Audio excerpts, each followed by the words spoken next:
So origin of Canadian English,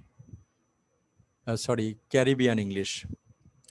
And Caribbean countries, and we know that what are the Caribbean countries? As I had been talking, that the pronunciation of these countries, some people pronounce it in such a way that means Caribbean countries or Caribbean countries in such a way.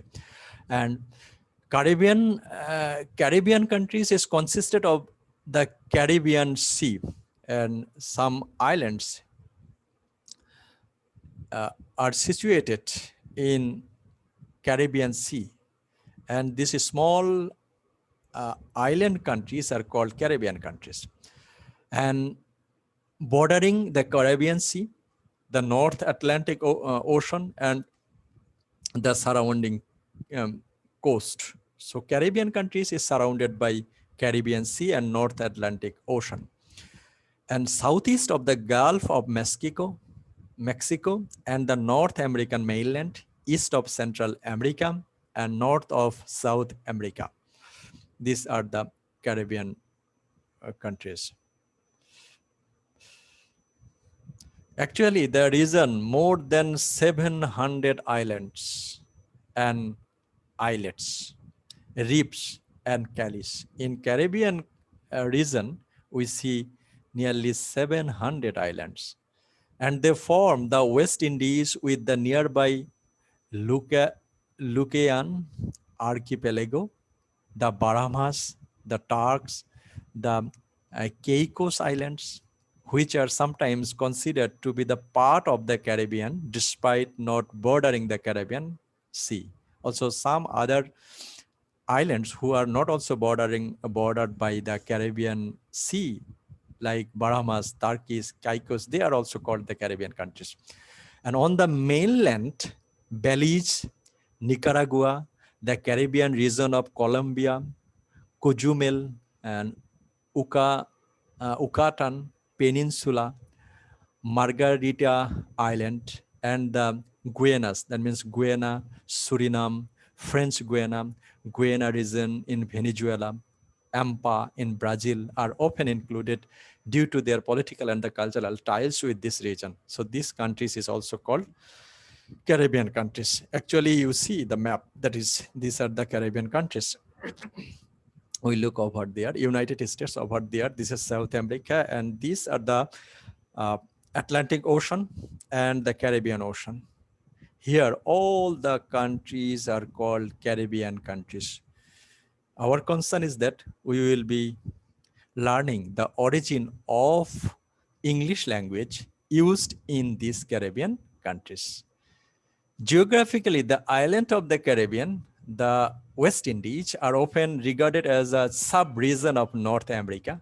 That means the sub-region of North America. This is South America, and this is the sub-region of North America. And though sometimes they are included in Middle America or left as a sub-region of their own, and are organized into 30 territories, including sovereign state. Among these countries, many are independent states.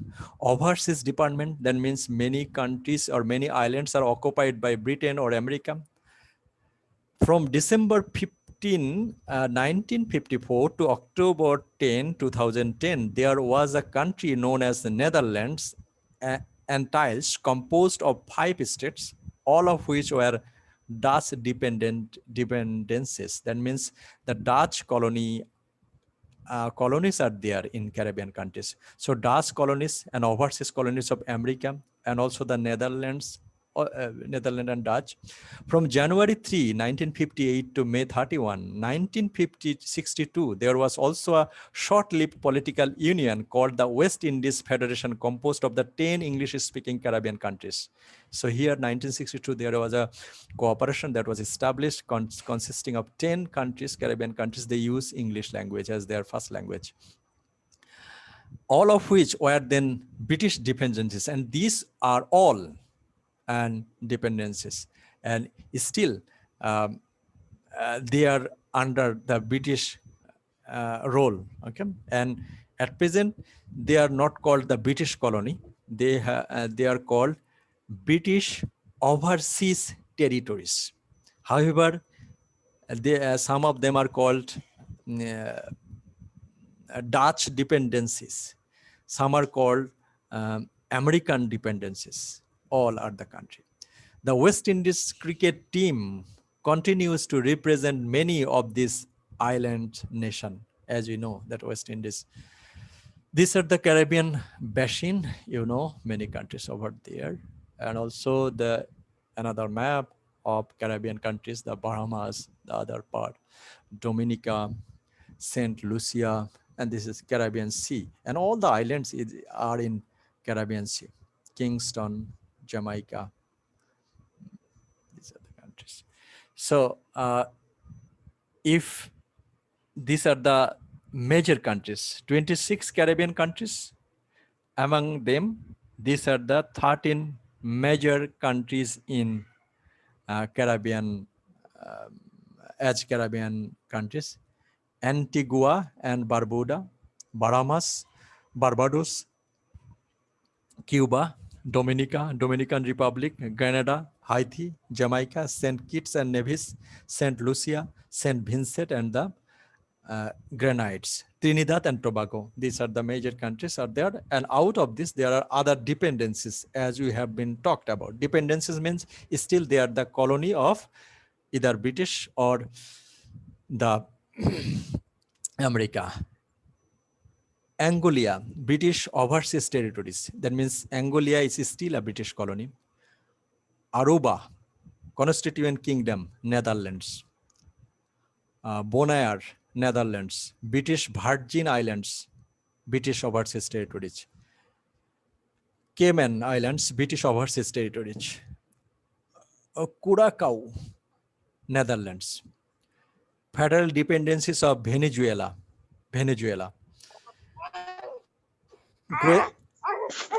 Guantanamo, France.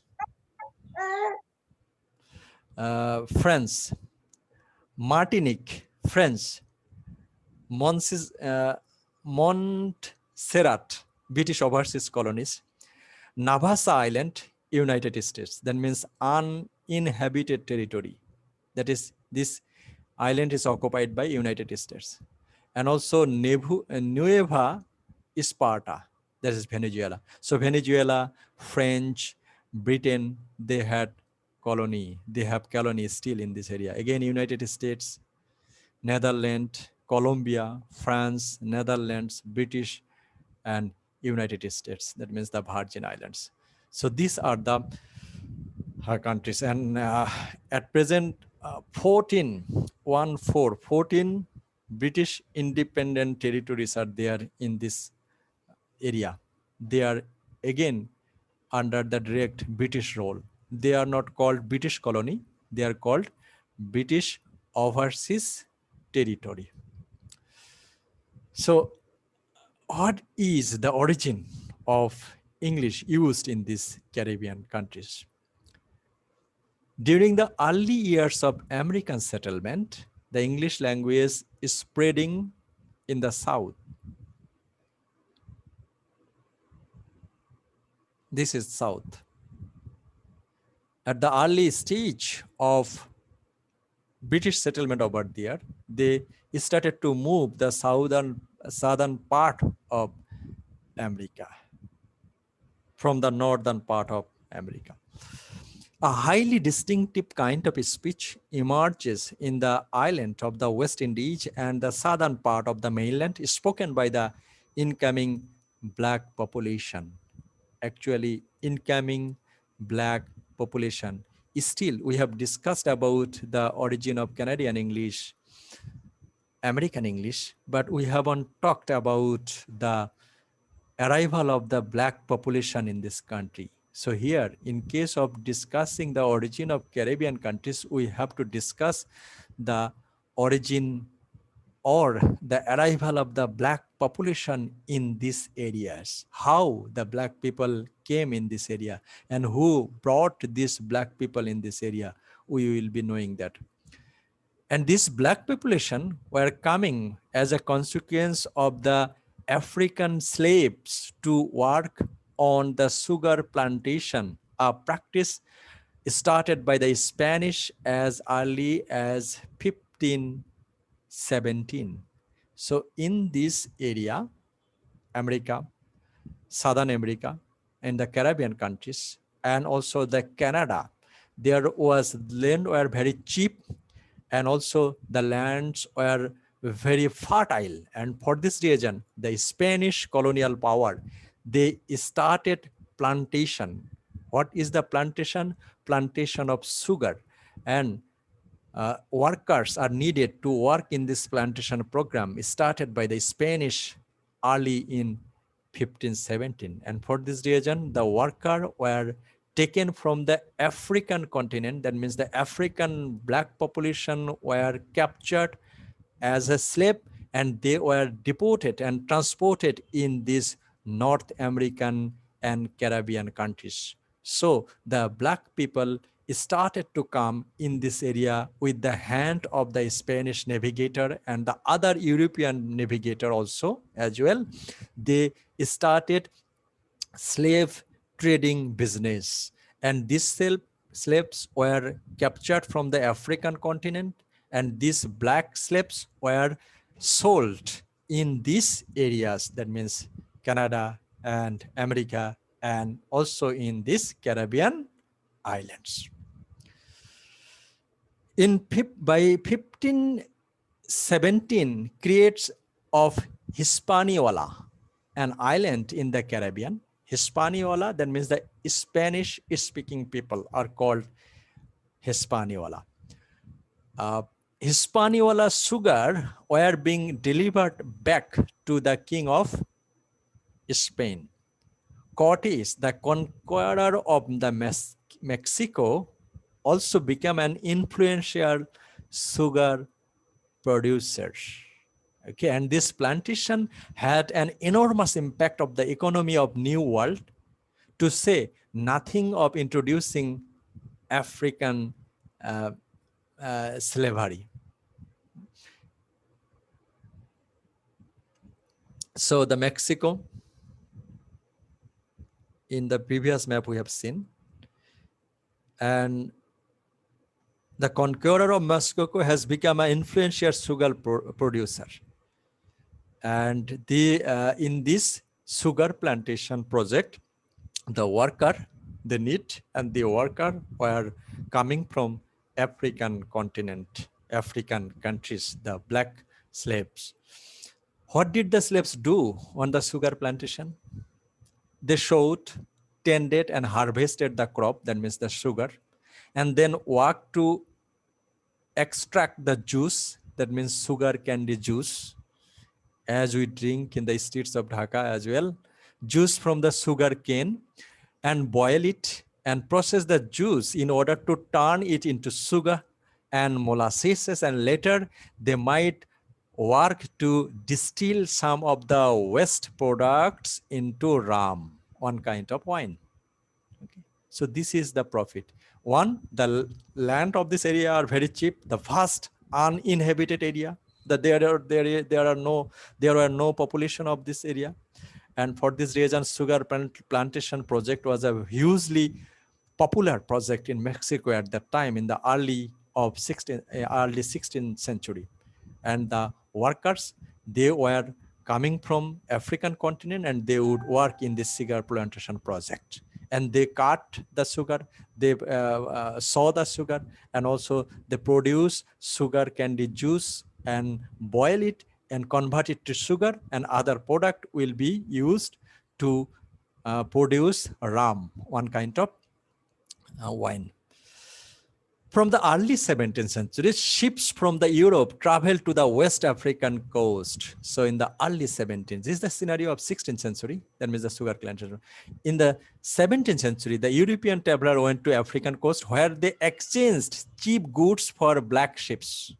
They would give some good product to that people, and they, in exchange, they actually receive black slaves. The slaves were shipped in barbarous condition to the Caribbean islands. These slaves were handed over to these Caribbean islands and the American coast. American coast, that means the American northern North American coastal areas. These slaves were taken or handed over, and where they were in return exchanged for such commodities as sugar, rum, and molasses. So in exchange of rum, sugar, molasses, the Europe traveler actually give them black slaves, and these black slaves are taken from African continent. The ships then returned to England, completing an Atlantic triangle of journeys, and the process began again. The first 20 African slaves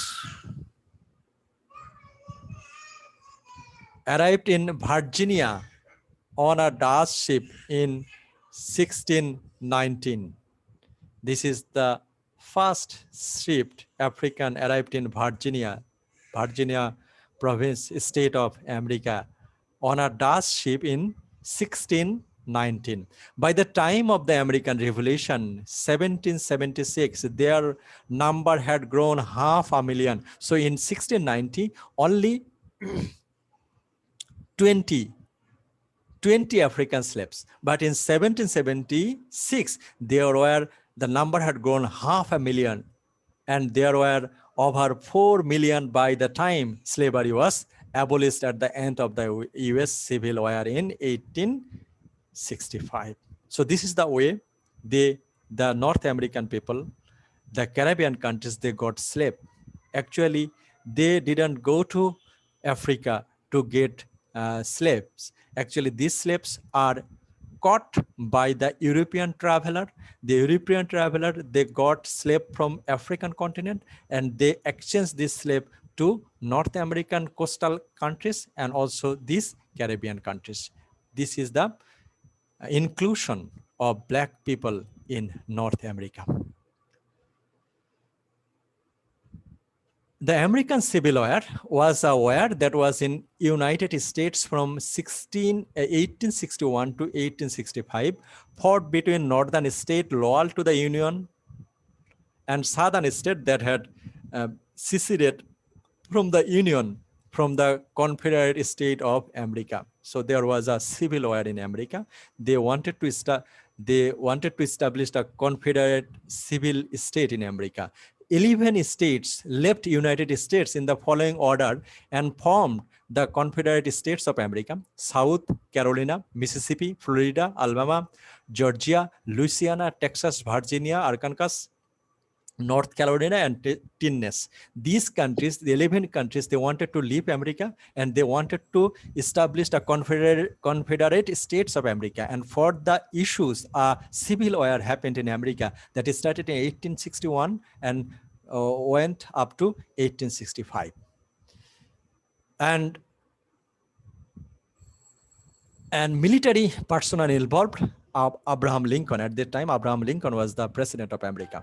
The Confederate States of America, commonly referred to as the Confederate State or the Confederacy, was an unrecognized breakaway states that fought against the United States during the American Civil War. So up to the English Civil War, 500,000, that means 5 lakh American people, we see there the black African slave. These are the Confederate States country. The policy of the slave traders was to bring people of different languages, background together in the ship to make it difficult for groups to plot rebellion. Another thing, the European traveler who brought black slave in this area, they were very much cunning and they were very much clever, actually. Why? They wouldn't pick many people from a single community, black community. If they pick many people from a single community and single ethnic background in America, where the slave will be deported, যেখানে এই স্লেভগুলোকে নিয়ে যাওয়া হবে, কোনো এক জায়গা থেকে যদি বেশি সংখ্যক স্লেভ একটা জায়গায় নিয়ে যাওয়া হয়, তাহলে তাদের মধ্যে একটা বিদ্রোহ করার একটা প্রবণতা তৈরি হবে। And for this reason, minimum less number of different linguistic backgrounds of black slaves were taken and they were deported to America so that they couldn't make rebellion against the America or against the employer or the owner of the North American states, and that is the strategy. And for this region, not a single linguistics background. They are black in color. They are from African continents. But they were taken from the several parts, so their language is not common. There might be 20 black uh, uh, slaves, but 20 black slaves will be speaking in 20 different languages. That is the technique of not getting rebellion against the employer in North America and in these Caribbean countries. And the result, what is the result? Result was that the growth of several pidgin form of communication. So the people, the slave, they had to communicate in one language. So they pick up some words, the fragments of words to make communication. And in particular, a pidgin between the slaves and the sailor, many of whom spoke English. And though among the slaves and the sailor, they also, the sailor or the traveler, they're the European, they know English. And for this reason, the slave actually use the fragmented form of English language that is called pidgin to make communication among them. Once arrived in the Caribbean, the pidgin English continued to act as a means of communication between the black population and the new landowners and among the blacks themselves. Why? Because the black are not from a single language. They are from different linguistics background. So between black slaves and the owner, and among the black slaves, they use pidgin, that means the English pidgin. Then, when their children were born, the pidgin gradually became to be used as a mother tongue, producing the first black Creole speech in the region. So in this way, the black slaves, they started to use English language. This is not standard English. This is a pidgin. That means English-based pidgin, English-based Creole. They used to used as a means of communication. And when their next generation would come, they started using this pidgin. That means the English-based pidgin became their first language. It is this Creole language which rapidly came to be used throughout the southern plantation and in many of the coastal towns and islands. At the same time, standard British English was becoming a prestige variety throughout these areas because of the emerging political influence of Britain. So they had been using fragmented form of British English. However, it was a prestige that the many people, they started to learn the standard British English language because it was a prestige that they would be talking in standard British English. Creole forms of French, Spanish, Portuguese were also developing in and around the Caribbean countries, and some of these interacted with both the Creole and the standard varieties of English. So not only the English people, English language had been used. Actually, French, Spanish, and Portuguese languages had also been used in this area, also in the pidgin form. However, the British political power that was flourished, and for this reason, the more tendency to learn the British Standard English.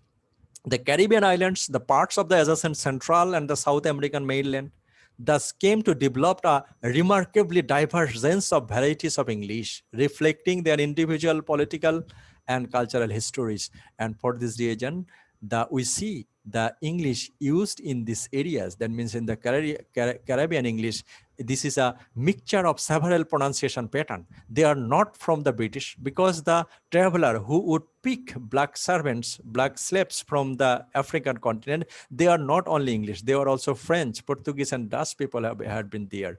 And also the slave, they wouldn't learn the standard English. And for this reason, we see a mixture or mixed pattern of the British English or the English Creole or pidgin used in this area. Moreover, West Indian speech didn't stay within the Caribbean islands, but moved well outside, with large communities eventually found in Canada, the USA, and the Britain. However, the people who left African continent in this area, in the Caribbean islands, we see they do not use the Aboriginal language of this area. They use either English, British English, or American English. And this is the way the Caribbean countries, they got acquaintance of English language. So in broad sense, if you want to conclude that English language we see in this area, their English language actually came in the Caribbean countries for the cause of the sugar plantation project that became a very prosperous project established by Spanish in at the early stage of 16th century.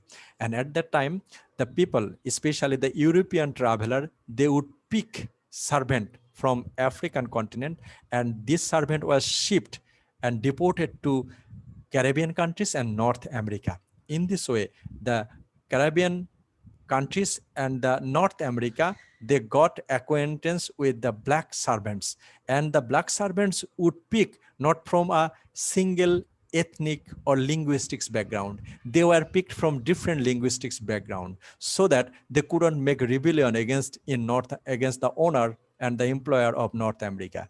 So the black servants or the black slaves, they would communicate among themselves. They would communicate between they would communicate to their owner or the land owner in fragmented English based pidgin language. And in this way, the English we see in the Caribbean countries is not the standard form of English. However, many people next time started to learn British Standard English for the cause of uh, Britain's political flourishment. And we see the mixture of English languages that are the pidgin of English-based pidgin. And next time, when their next generation come, they would start learning pidgin, English-based pidgin as their first language. This is the way we see the English language came in these Caribbean countries. So thank you all for attending the